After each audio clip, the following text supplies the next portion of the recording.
Hola y bienvenidos a este video, el cual conforma el trabajo final de Filosofía de la Ciencia. Les presentaremos el tema del cambio paradigmático del positivismo lógico a la ciencia cognitiva. Se realizará el análisis de la revolución científica que se desarrolló entre 1920 con el surgimiento del positivismo lógico y 1950 con el surgimiento de la ciencia cognitiva. El análisis se realizará según los criterios establecidos por Kuhn en su estudio sobre las revoluciones científicas y la ciencia normal. Se incluirá el esquema de estudio sobre la microestructura del cambio científico de Philip Kitcher. Se analizará en qué parte de la historia de la revolución cognitiva se aplican sus criterios sobre el cambio científico. Microestructura de la ciencia, del positivismo lógico a la ciencia cognitiva que sucedió en 1930 y 1960, es decir, entre el apogeo, la caída del positivismo lógico y el surgimiento de la ciencia cognitiva.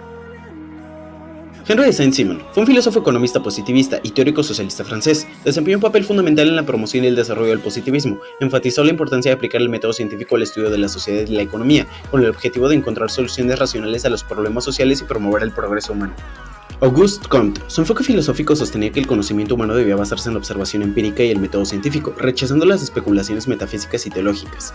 Comte creía que la sociedad y la humanidad evolucionaban a través de tres etapas: la teológica, la metafísica y la positiva. En la etapa positiva, la razón y la ciencia reemplazarían gradualmente las explicaciones basadas en la religión y la filosofía abstracta. También enfatizó en la importancia de la sociología como una disciplina científica para comprender y mejorar la sociedad. En 1842, Comte publicó Curso de Filosofía Positiva y en 1844, Discurso sobre el espíritu positivo. En estas obras expuso su análisis de los conocimientos vigentes al momento, necesarios para dar cuenta de la idea evolutiva del conocimiento, así como también la teoría general del positivismo como filosofía primera. Principales fundadores: Moritz Schlick, filósofo alemán y uno de los principales líderes del Círculo de Viena. Schlick fue una figura central en el desarrollo del positivismo lógico. Sobre espacio y tiempo en la experiencia y en la ciencia es una contribución importante. Rudolf Carnap, filósofo y lógico alemán. Carnap fue otro miembro destacado del Círculo de Viena. Es conocido por su trabajo en la lógica y la filosofía del lenguaje, y su libro, La construcción lógica del mundo, es una obra clave del positivismo lógico. Otto Neurath, filósofo, sociólogo y economista austriaco, Neurath también fue un miembro influyente en el Círculo de Viena. Colaboró con Schlick y Carnap en la formulación de principios del positivismo lógico. Kurt Gödel, aunque no era un lógico positivista, Gödel contribuyó al movimiento con su teorema de la incompletitud, que planteaba límites a la posibilidad de fundamentar completamente las matemáticas de manera lógica. El término positivismo lógico fue creado por el Círculo de Viena al publicar el punto de vista científico del Círculo de Viena en 1929. Donde expusieron su postura sobre los problemas de la filosofía tanto en las matemáticas como en las ciencias físicas y sociales. Ese mismo año crearon el primer congreso en Praga, donde se expandió el término internacionalmente y crearon alianzas con múltiples instituciones y grupos de filósofos.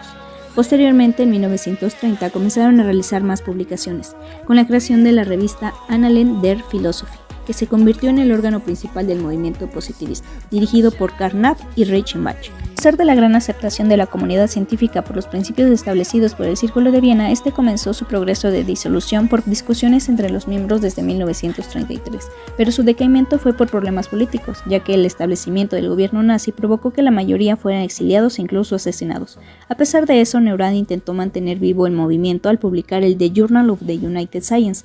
Sin embargo, con el estallido de la guerra y la muerte de este unos años después en Inglaterra, el movimiento perdió su cohesión, ya que ninguno de los representantes restantes pudo construir una escuela. En ese sentido, el movimiento positivismo lógico fue disuelto. El positivismo lógico presenta las siguientes características. 1. Relación entre filosofía y ciencia. La filosofía no es ajena a los resultados de la ciencia y pretende que sus análisis alcancen el máximo grado de rigor. 2. Rechazo de la metafísica.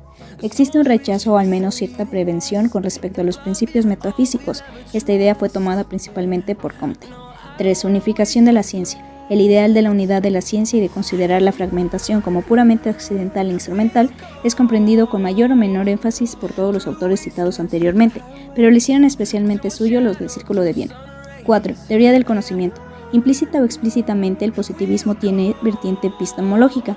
Lo común a toda la filosofía positivista es la búsqueda de la fundamentación del conocimiento, aunque hay divergencias sobre dónde reside la fundamentación. 5. La metodología de la ciencia. El positivismo de uno u otro signo tiene una serie de compromisos metodológicos. La forma más concreta fue el positivismo lógico de Hempel y Nagel, quienes expusieron un programa metodológico de forma más sistemática. 6. Valores epistémicos. Abordar los valores de la ciencia es entrar en el terreno de la axiología e indirectamente en el progreso de la ciencia. El positivismo lógico influyó en Tolman, Hull y Skinner de manera que su psicología fuera objetiva y se centrara en fenómenos observables. Tolman, tomando analogías de ciencias como las matemáticas o la física, Hull cuantificando las conductas y Skinner observando efectos de los refuerzos. La ciencia cognitiva busca responder interrogantes sobre el conocimiento. Hay 5 rasgos que distinguen a los científicos cognitivos, los cuales son el análisis biológico y neurológico de un lado y sociólogo cultural de otro. 2. Modelos de la computadora en la comprensión de la mente. 3. No dar gran interés a factores emocionales o histórico-culturales. 4. Que haya interdisciplinariedad. Y 5. Retomar inquietudes epistemológicas de la filosofía. En 1948, en el Instituto Tecnológico de California se celebró el Simposio de Hickson, con la intención de que diversos científicos debatieran sobre el sistema nervioso y la conducta. Aquí hubo 4 puntos principales: la comparación entre el sistema nervioso y la computadora, las proposiciones conductistas de centrarse en conductas y métodos de observación, los dogmas de Lashley de inactividad del sistema nervioso y su activación por estímulos, y la idea de que la mente es un conjunto de sistemas que interactúan. Finalmente, estas ideas eran opositoras al conductismo. El momento crítico de la historia está marcado principalmente por 2 situaciones. Primeramente, el contexto político de guerra que pospuso los programas teóricos de los científicos, y segundo, por el poder del psicoanálisis y el conductismo en ese momento. Se rescata que en ese tiempo los médicos tuvieron gran conocimiento sobre afecciones de funciones cerebrales por lesiones. Los aportes teóricos a la ciencia cognitiva fueron por parte de las matemáticas con la máquina y la prueba de Turing, con la computación en la analogía de mente y cerebro y la de un programa almacenado. Algunos temas relacionados fueron el modelo de la neurona, la síntesis cibernética, la teoría de la información y los síndromes neuropsicológicos, estos últimos tratando temas relacionados al funcionamiento y afecciones del cerebro. Los encuentros catalizadores son principalmente el Simposio de Hickson y segundo, las conferencias sobre cibernética por parte de Warren McCulloch. Por otra parte, algunos escritos influyentes son en Medicina y Matemáticas de Seek for a Brain por parte de Ross Ashby, en Lingüística a Roman Jacobson y sus colegas sobre características distintivas del lenguaje, en Neuropsicología a Donald Hebb sobre la evolución del sistema nervioso, y en Antropología a Gregory Bateson sobre nociones de los sistemas de retroalimentación insertos en los sistemas sociales. Los acontecimientos de la década de 1960 cuando el movimiento toma fuerza. En 1960, Brunner y Miller fundaron en Harvard el Centro para Estudios Cognitivos, que sirvió como lugar de reunión de estudiantes avanzados y graduados que confluían ahí para revisar las ideas más novedosas en el campo cognitivo.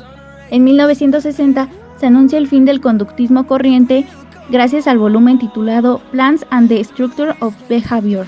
En 1962, Newell y Simon publicaron el monumental Human Problem Solving, donde describían los programas del resolver general de problemas, ofrecían una explicación acerca de sus enfoques de los estudios cognitivos y en un apéndice histórico, defendían su condición de precursores en este campo.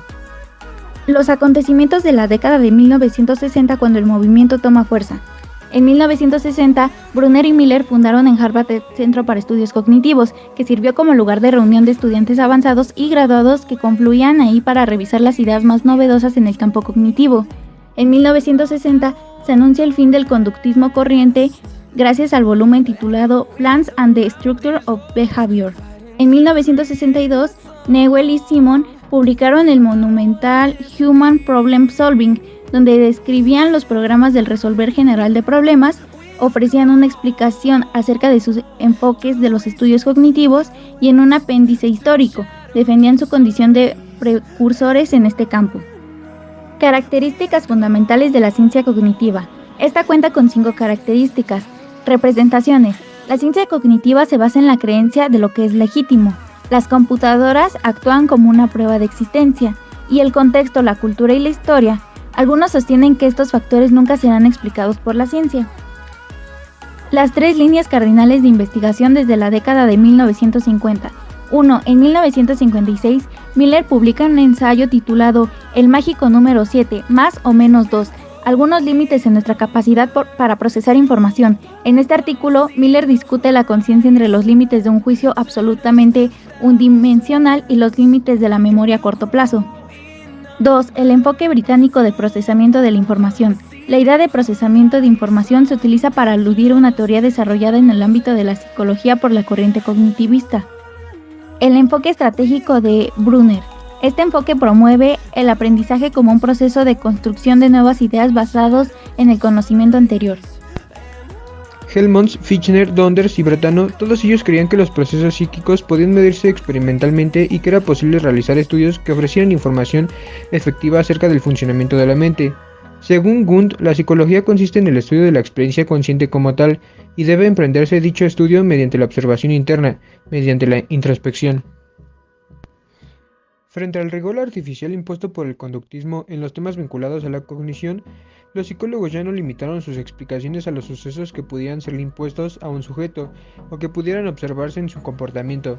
Ahora se avinieron a considerar la representación de la información en el interior de la mente, esto gracias al advenimiento de la computadora, así como el lenguaje de la teoría de la información que habitualmente caracterizaba su uso. De acuerdo con los preceptos funcionalistas, lo importante es centrarse en las funciones o disposiciones como la percepción, la rememoración o el pensamiento. La revolución conductista afirma que el tema de estudio adecuado de la psicología no era el funcionamiento de la mente, sino el examen de la conducta objetiva y observable. Los psicólogos de la Gestalt dedicaron sus esfuerzos a explicar cómo se organizaba la percepción en las personas, y Piaget entendía que su principal contribución a la psicología era desentrañar las estructuras básicas del pensamiento propio de los niños. El enfoque de lo general a lo particular, basado en los esquemas, proviene de los empeños anteriores de la psicología cognitiva como la tendencia determinante de la escuela de Wurzburgo, la búsqueda de una estructura organizadora por los psicólogos gestaltistas y en forma más directa los esquemas del relato de Bartlett. Para Shepard, las imágenes mentales constituyen una capacidad humana que ha evolucionado a lo largo de millones de años, de modo de permitir al organismo enfrentar un medio en permanente cambio, cuyas consecuencias debe ser capaz de anticipar. Posteriormente a la reunión de Dartmouth surge la idea de simular los procesos del pensamiento y crear programas que dieran consecuencias inteligentes. De aquí surgen dos versiones. La débil ponía a prueba teorías sobre el modo en que los seres humanos cumplen operaciones cognitivas y la fuerte sostiene que una computadora programada adecuadamente es considerada una mente.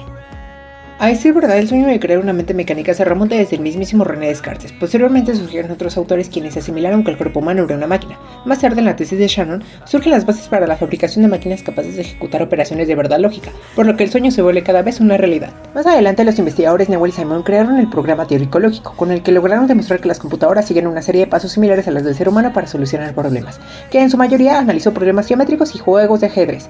De aquí también surgieron otros programas como el RPG. También hubo otros investigadores importantes, como Minsky, quien desempeñó un papel significativo en los avances de la IA. Por otra parte, sus discípulos, Evans y Boró, crearon un programa que usaba analogías numéricas. A eso se le criticaba que sus programas eran estáticos y la computadora no aprendía. Por último, está McCarthy, otro investigador quien creó el lenguaje de computadora llamado Lisp, el cual fue adaptado para la descripción y manipulación de estructuras y conjuntos de estructuras. Ahora, el programa SLU fue creado por Terry Winograd, el cual respondía a preguntas acerca del mundo de bloques que se le había programado, de la misma forma en la que lo haría una persona. Este programa fue el primero en explorar el campo de la memoria, ya que luego de introducir cambios en este mundo, los mantenía. Las cuestiones cardinales inician cuando surgen limitaciones en los programas generalistas, por lo que surge la necesidad de crear programas con un conocimiento mucho más especializado. De aquí surgen dos controversias: la declarativa se enfoca en la codificación de datos y la de procedimientos se enfoca en la integración de conocimiento. Hoy en día se reconoce que ambos programas son útiles, ya que hay problemas que pueden manejarse mejor mediante un método u otro. Y por último, a comienzos de los años 70 hubo diversos debates sobre las diferencias de humano-máquina. Por ejemplo, Weizenbaum mencionaba que los humanos poseían principios éticos y emociones. Dreyfus decía que la vida humana jamás está ligada a reglas como está una computadora. No obstante, Lighthill no rechazó el plano de la IA e incluso menciona que muy probablemente para los años 2000 la IA supere la inteligencia humana. De igual forma, durante los 70 hubo un gran estallido de nueva tecnología como los programas ya mencionados, aunque hubo otros que se enfocaban en ideas de lo general a lo particular, como Minsky, quien da una idea de encuadre donde la descripción se crea y mantiene sustituyendo los valores predichos. También considera que la actividad psíquica consiste en múltiples agentes y cada uno conoce y ejecuta determinadas cosas. También hubo otras innovaciones que se enfocaron en el desarrollo del lenguaje, ya que según Roger Schack, los programas debían comprender el lenguaje genuinamente. Y otros desarrolladores como Rosblanc, quienes se enfocaron en la percepción, ya que surgen programas que no solo describen objetos, sino que también encuentran diferencias entre ellos.